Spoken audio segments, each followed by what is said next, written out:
welcome everybody. It is our event, My Life, My Business. Wish I was here. And as you now come to realize, we talk about anything and everything that helps us enjoy this journey called life in terms of business, career, um, life in general. Um, but we hope that with every single topic that we do present you with, that we are able to spark such a revival in your life. And that revival that we want is suddenly you looking forward to your day, suddenly you enjoying your day, irrespective of the curveballs that come. And so, therefore, as usual, if you want to listen to what we talk about, is you can listen on Clubhouse pretty much and listen to the playback. But the edited version you'd find on the YouTube channel, the Mufasa Coaching Practice. So, but I'm excited once again. I'm going to introduce Shanaaz, and she is going to spend some time with us and coming up with different ways that we can um, adopt in our lives so that we can live this life of total engagement, absolute passion, and therefore total enjoyment. Over to you, Shanaaz. Hi, thank you, and good afternoon or evening, everyone, depending on when you're listening to this. So, last week, I really enjoyed listening to you, Jacques, and talking about obviously your biking things, and then I just what kind of stayed with me and inspired today's discussion is around the fact that you were talking about how you need to you depending on the commitment that you made, you need to be able to drive your bike in all weather. And then I had a bit of a giggle because you were mentioning about the hail, and then you went to stand. You've got to kind of go and stand, find the nearest bridge, and stand under it, and all the special things that you require if you're biking in different types of weather. And then it made me realize that actually to be a biker, you've got to have some resilience. And I realized that a lot of our discussions that we've had in the past few months have actually been about the ability to bounce back from um, adversity or circumstances. And so I just wanted to chat a little bit about that because I think that the field of resilience or the topic has really changed, and so maybe sometimes we have some of the old information about resilience, and so I think that it's obviously the topic of resilience has come along for quite some time. And it was initially started actually in the 50s. They started researching this idea because what they started to see was that it was actually based on children, the initial research. And what they started to notice was that some children were able to survive certain hardships and others were not.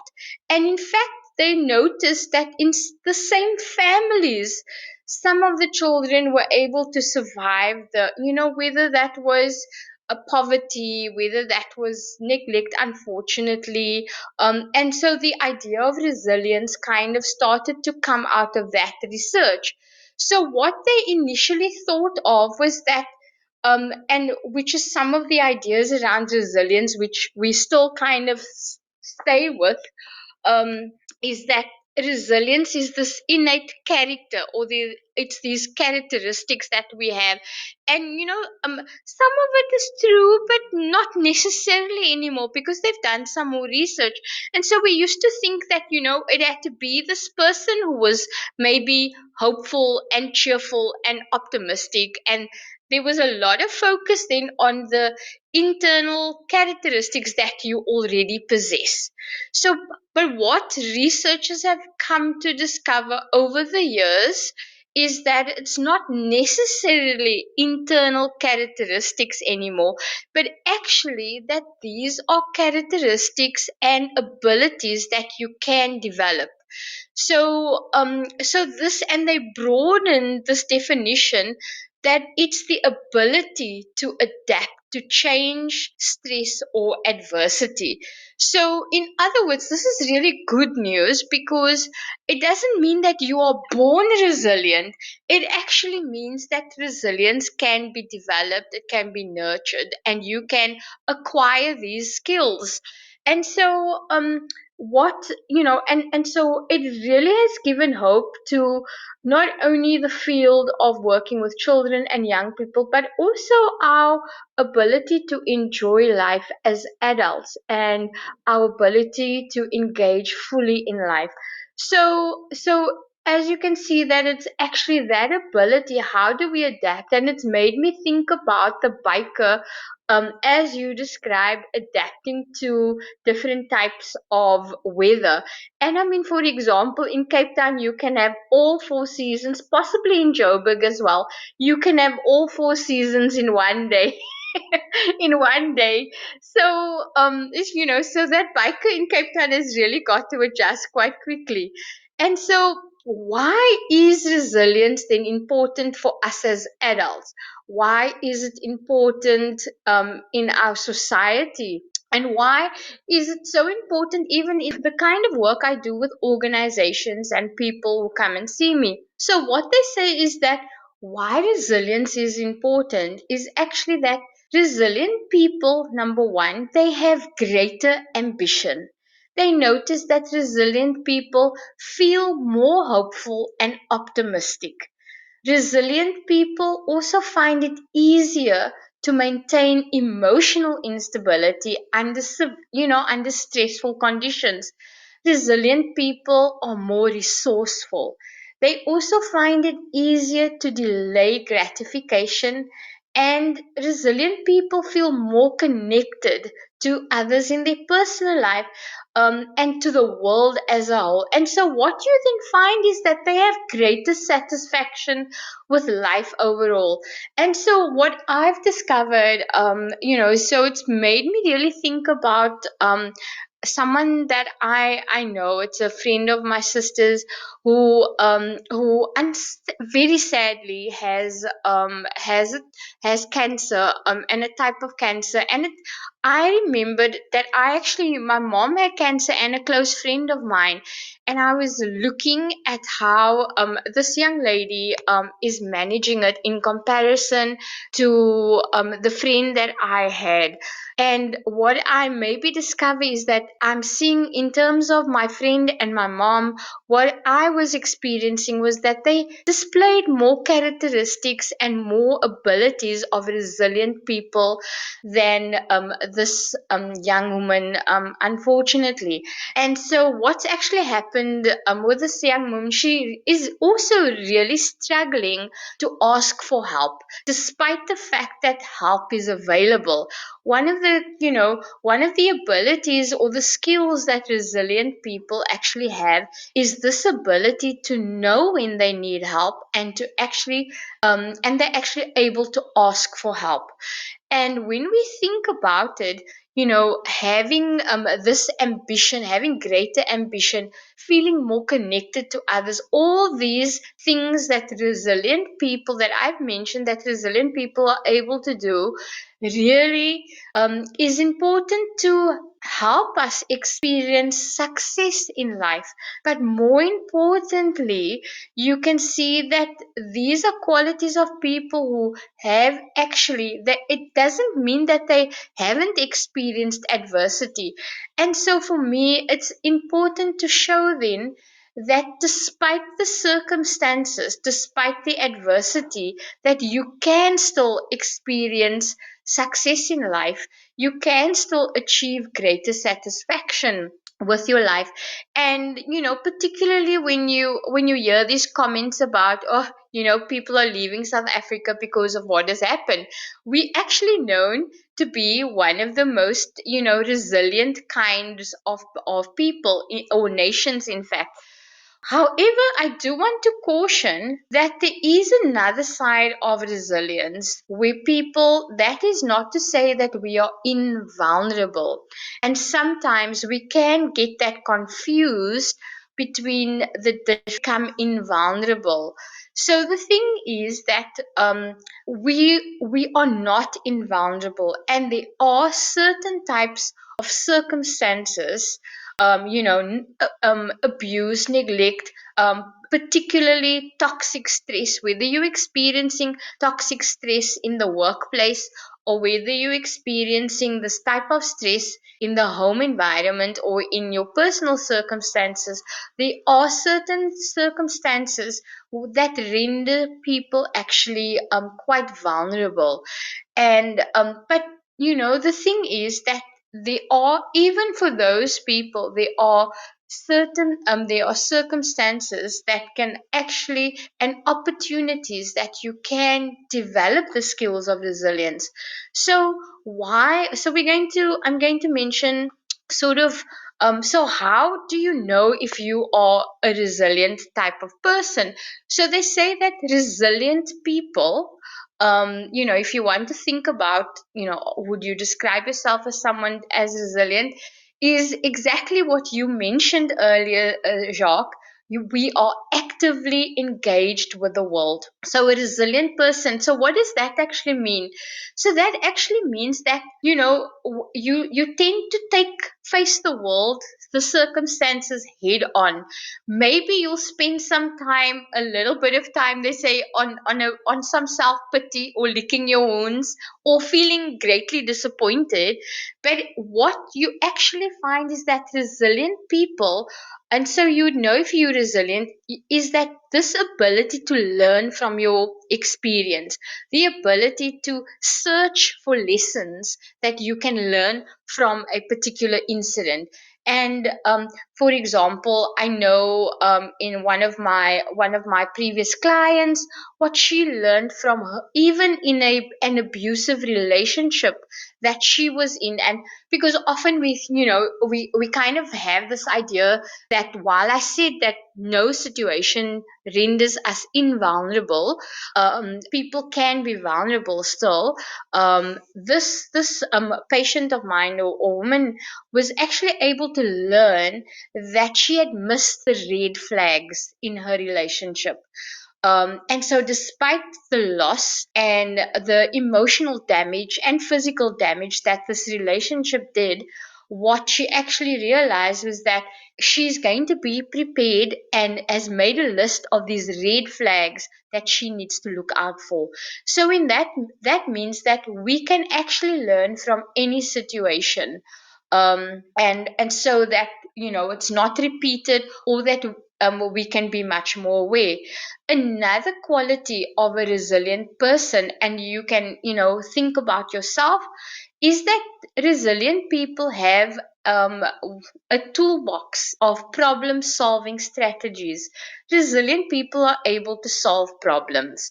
And so, what type of problem solving skills do you have? What type of, whether it's personal problems that you're able to solve, or whether it's work situations, whether it's emotional situations, problems that you experience, do you have a set of a skill set, or a set of techniques, or things that you do in order to solve some problems?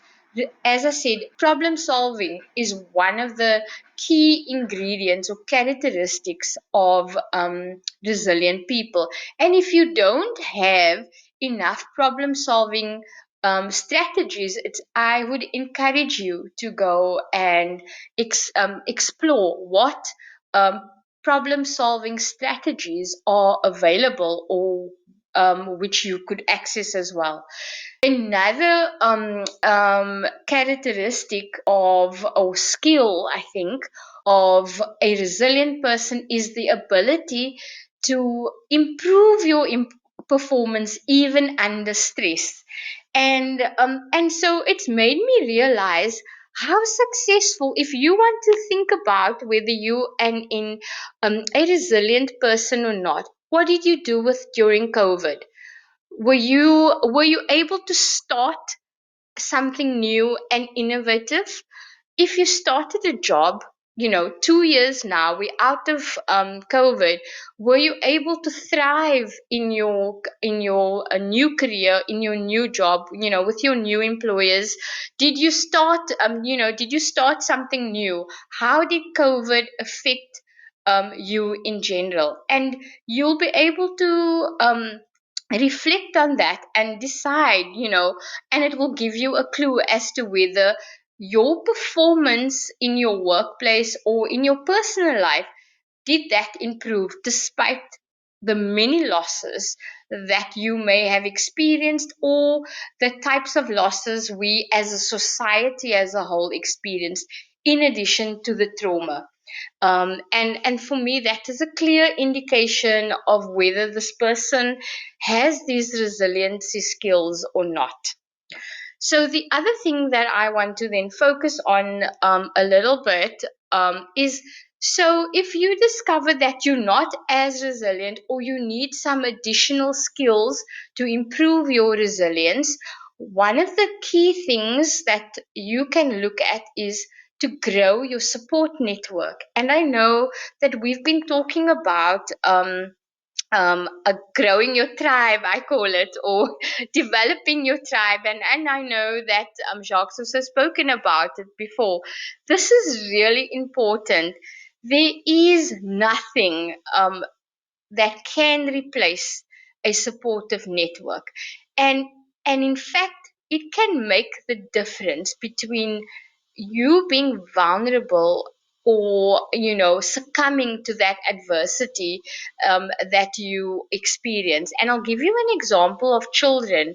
Despite the fact that children can be resilient and have these resilient skills, we can grow we can help them to develop resilient skills.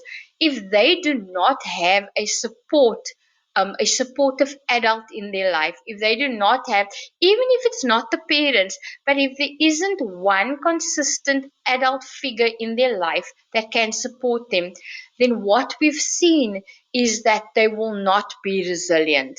And in my previous research on resilience, I've seen this even with young adults as well. Even if it doesn't mean it doesn't, they don't have to, have the best of parents. But if there's one person that can help or be consistent, that young person will be resilient. So grow your support network. It is vital in order to ensure that you become a more resilient person. The other thing is to take the time to think about, um, and I call it again, your toolbox of anti anxiety or anti stress relieving techniques.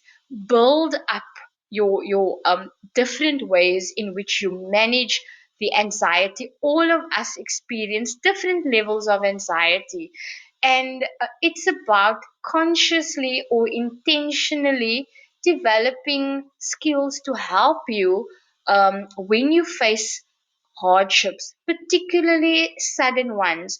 What I often find is that when we have the skill set already, or we have one or two tools already available to us, even if that is praying, or I'm Christian, attending church, then what you actually find is that you respond better to the sudden um, um, adversity, or anxiety, or bad news that you experience suddenly. But if we don't develop this set of toolbox, then it catches us off guard, and that is when that can make the difference between surviving or performing best under difficult circumstances. Some suggestions, for example, could be journaling, listening to music, learn to breathe, do some visualizations, learn relaxation techniques. there's many things, guided imagery. You can do some mindfulness that we've spoken a bit about before. But the idea is that have it readily available even before be proactive even before an event, because life is going to be filled with adversity. And and it's not that we are predicting it, but it's this is if I have this in my toolbox, I can actually enjoy life better, because there's always going to be adversity, but I can find ways to still enjoy life. Another suggestion to build your resiliency is to level up your skills. And what I'm talking about is, maybe think of a course or a skill or a qualification that will give you an edge, that will take you to the next level.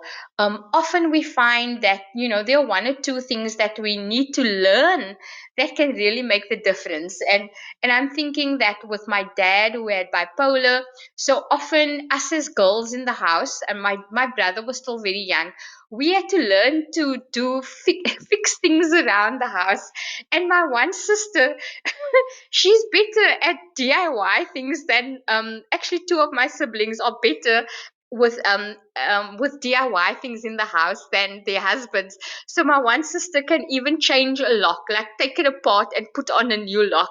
And we were having a giggle that her husband cannot do it. So there's certain skills, that I've learned because of the experience of having a dad that wasn't always available to do certain things, and that's really benefited me in many ways. Another thing that's key for developing resiliency skills is learning to manage your emotions. Being resilient is not about feeling better or cutting off your emotions. It's actually about experiencing the difficult emotions, but knowing how to manage it in a positive and healthy way. It is, and when I'm saying managing it in a positive and healthy way, sometimes dissociating, where we cut off our emotions and we don't feel anything, only serves us for so long. After a while, the suppressing anger, suppressing trauma can actually not help you, and will not will can affect your mental health in the long run.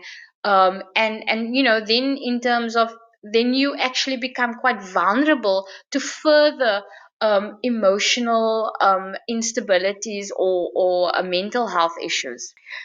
So how would you manage that and build your resiliency skills then? Particularly when you're focusing on your emotions, I would encourage you to work with a coach, with a counselor, or a therapist who can help you with things like goal setting, emotional regulation, relaxation, gratitude, and self-compassion are some of the examples that can really help as well. Another thing is key issue is knowing when you need to ask for help, and asking for help, you know, um, when you immediately when you can. And this we found was actually really vital in children as well. It really made the difference between when a child was, quite vulnerable to surviving their trauma. So it's really key to be able to ask for help and to identify when you need help in a situation. And then finally, you need opportunities for personal challenge. What I often find is that, particularly, I don't know if it's a South African culture, it could be elsewhere as well, but we have this idea that as we age, we need to stop challenging ourselves.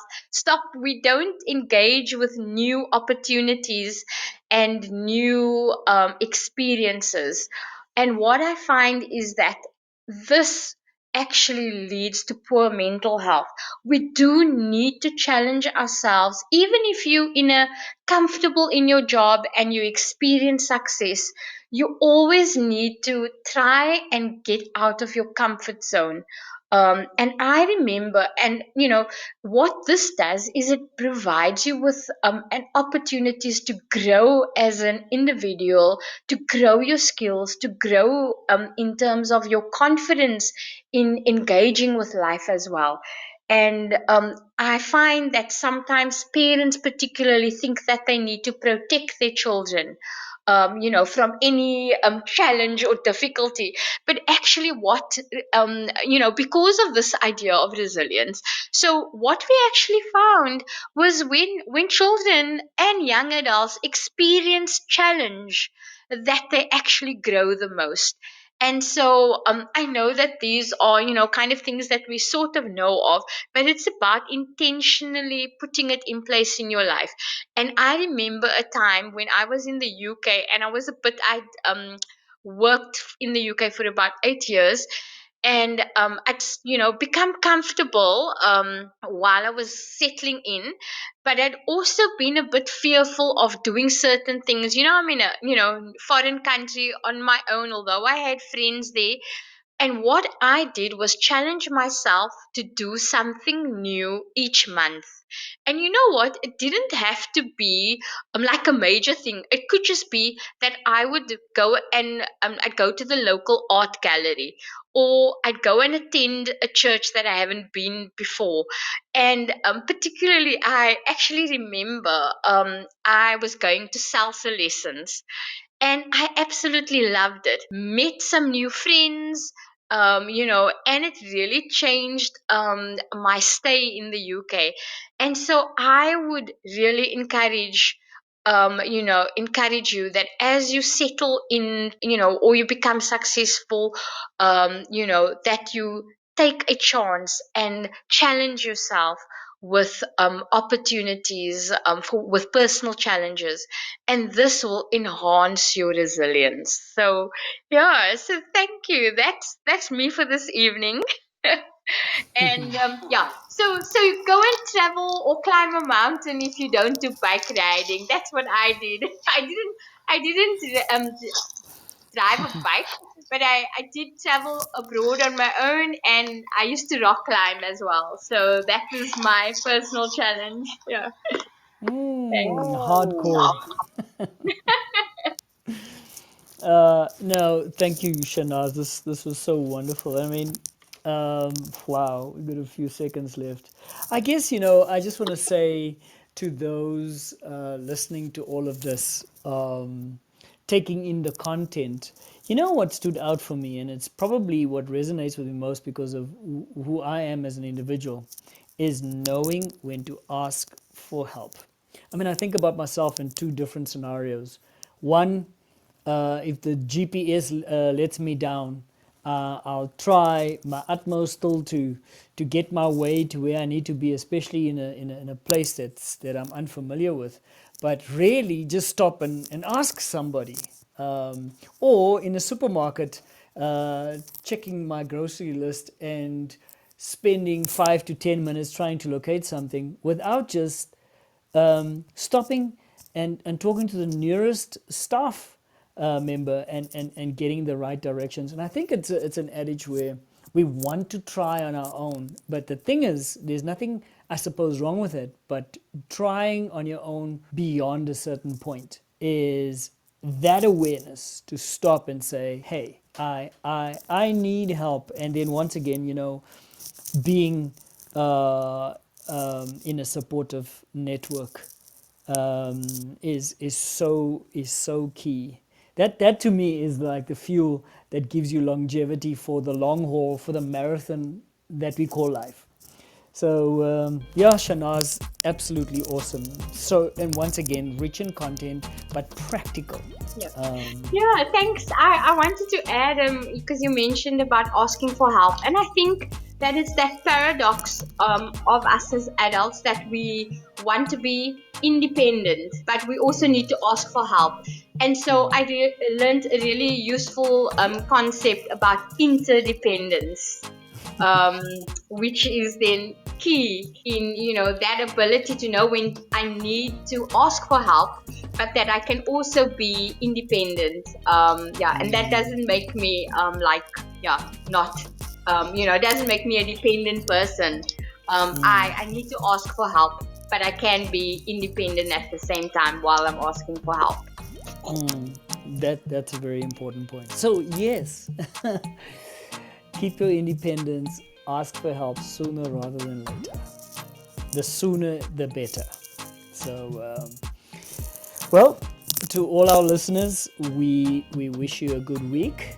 Until we chat again, and make this work and start adding to the enjoyment you experience in your life. And you know what? Shanaaz even spoke about also um, what resilience brings to you as an individual is finding the different ways to enjoy life as part and parcel of obviously developing a toolbox and so forth. But yeah, everything always fits.